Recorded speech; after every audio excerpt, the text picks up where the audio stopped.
I've been a delivery driver for years, crisscrossing familiar streets with a practiced ease that made every route feel like home. Routine was my anchor until one autumn evening changed everything. My phone buzzed with an order for House 666 on Maple Street, a street I knew as well as the back of my hand. Every address was etched into memory: the neat lawns, the cheerful front porches, the occasional stray tree. But that number, it didn't belong. Bundled in my worn jacket and cap against the crisp evening air, I stared at the screen, wondering if I was reading it wrong. Maple Street, number 666. The delivery app repeated it insistently. I recalled every time I'd driven past Maple Street, and not once had I seen a house with that number. It must be a mistake, I thought, an error in the system. Yet, as days turned into weeks, the order reappeared again and again, an unwelcome anomaly in my carefully ordered routine. My curiosity began to overrule caution. That night, I decided to explore. I parked a few blocks away and walked toward Maple Street, the crunch of fallen leaves underfoot punctuating the silence. As I neared the familiar stretch of tidy homes, an unexpected sight sent a chill through me. The houses gave way to an empty lot, desolate except for one defiant detail: a single, flickering porch light. It hovered in the darkness like a beacon, its unsteady glow throwing erratic patterns across cracked pavement and unruly weeds. I hesitated at the boundary. Something about that solitary light, its persistence against the void, drew me in. Was it merely an electrical malfunction on an abandoned property, or did it herald something more? I stood there, heart pounding, wondering if the light was an invitation to uncover a secret that Maple Street had long tried to hide. Every instinct told me to walk away, yet an inexplicable pull urged me closer to that mysterious glow. As I lingered, a whisper of movement flitted at the corner of my vision. I strained, trying to distinguish a shape in the dancing shadows, but the figure dissolved into darkness before I could get a clear look. I couldn't tell if it was a trick of tired eyes or if something or someone was watching me. That night, the order for house number 666 had transformed from a mere error into a haunting riddle that demanded an answer. With a final, reluctant glance at the lone light, I returned to my van, the mystery now burning in my thoughts. In the days that followed, the memory of that empty lot and its eerie light gnawed at me. Every time my delivery app pinged with the order for house number 666, my pulse quickened. Determined to unravel the secret, I found myself returning to Maple Street, drawn like a moth to that inscrutable glow. On one particularly bitter evening, I parked near the lot once more. The sky was a heavy slate of dusk, and a biting wind tugged at my jacket as I stepped onto the gravel. The empty lot lay before me in a silent sprawl, dominated by the flickering porch light that seemed almost to pulse in time with my heartbeat. I circled the lot slowly, my eyes darting from the light to the shadowed corners where the streetlights faded into nothing. That's when I noticed it, a vague, shifting form near a cluster of overgrown shrubs. At first, I dismissed it as a trick of the failing light, but as I continued to watch, the shape took on a deliberate quality, moving with a slow, measured grace that felt anything but accidental.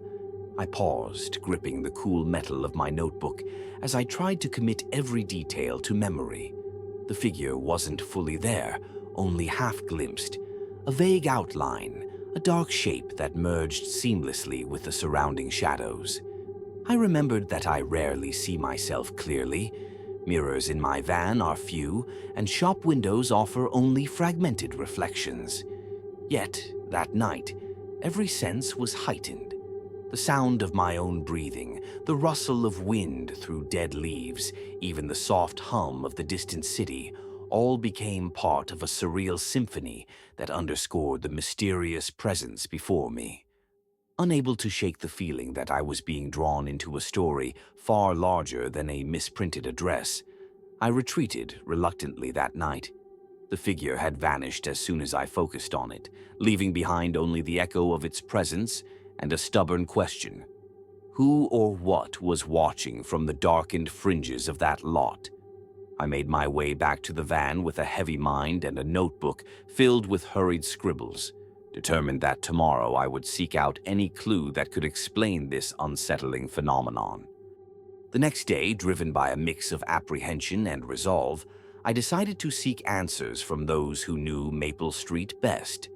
My first stop was the local diner, a relic with stained linoleum floors and a steady flow of locals who traded quiet tales over lukewarm coffee.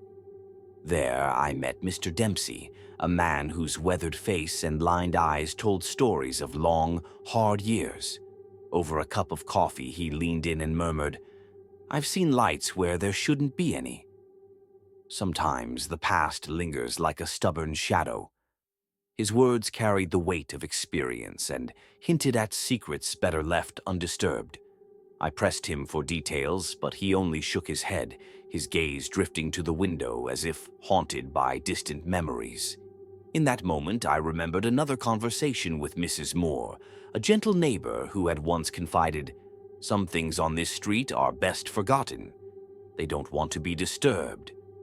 Her soft warning resonated now, deepening the sense that there was a legacy of sorrow and mystery hidden beneath Maple Street's tidy surface. Emboldened by these whispered hints, I returned to the lot. This time I approached with a detective's scrutiny.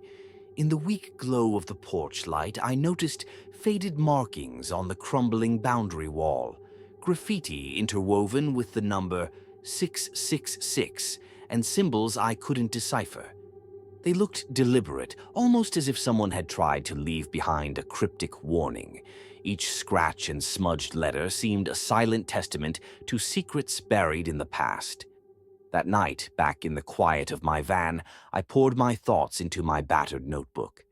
I recorded every detail, the steady pulse of the porch light, the fleeting glimpse of that shadow, the murmured warnings from the diner, and the whispered lore of a street steeped in forgotten tragedies. With each line I wrote, I felt as if I were drawing closer to the truth. Yet the more I learned, the more elusive the mystery became. Maple Street was revealing itself as a place where the boundary between the living and the remembered blurred into an almost unbearable tension. Weeks passed and the order for house number 666 persisted, a constant reminder of a mystery that now seemed impossible to ignore. One frigid evening, when the wind howled like a distant lament and the night felt unnaturally still, I returned to the lot for what I sensed would be the final confrontation. I stepped onto the gravel once more, the familiar crunch underfoot echoing in the silence. The lot appeared as desolate as ever, yet the porch light now shone with a determined rhythm, a beacon that had grown both more insistent and more ominous with time. I approached the boundary wall, my eyes fixed on the cryptic symbols and the ghostly interplay of light and shadow. Every breath I took felt weighted with the knowledge that I was about to cross an invisible threshold. Then, as if summoned by my presence, the elusive figure appeared again, this time more defined than before. At the edge of the glow, I saw a nearly complete silhouette. For a brief, heart-stopping moment, the figure stood before me, its form imbued with a palpable sorrow. I could almost discern eyes that held centuries of secret grief, shining with an ancient, almost mournful light. My hand trembled as I reached out, desperate for a clearer view, but the moment was shattered by a sudden gust of wind. In that fleeting heartbeat, the figure's outline wavered, its details blurring into a cascade of shifting shadows. I strained to capture every nuance. A hint of a face, a sliver of an expression, a look of deep, unspoken pain. And then, as quickly as it had appeared, the figure receded into the darkness, leaving me with nothing but the echo of its presence and a heart full of unanswered questions. Stunned, I stood motionless, the chill of the night seeping deep into my bones. I realized then that some mysteries are meant to remain only partially revealed, a half glimpse of a story too immense to be wholly understood. The near reveal had been both a promise and a curse, a reminder that the past of Maple Street was laden with secrets too painful, too vast, to fully come to light. As I slowly turned away, the solitary porch light continued its steady pulse, a silent guardian of memories and whispered truths. Even now, every time my phone pings with that eerie order, I recall that final encounter. The fleeting glimpse of sorrow in the dark, the overwhelming pull of a mystery that has forever changed me. I still deliver orders, but Maple Street and the enigmatic house number 666 has woven itself into my very being, a quiet testament to the shadows that dwell just beyond the light.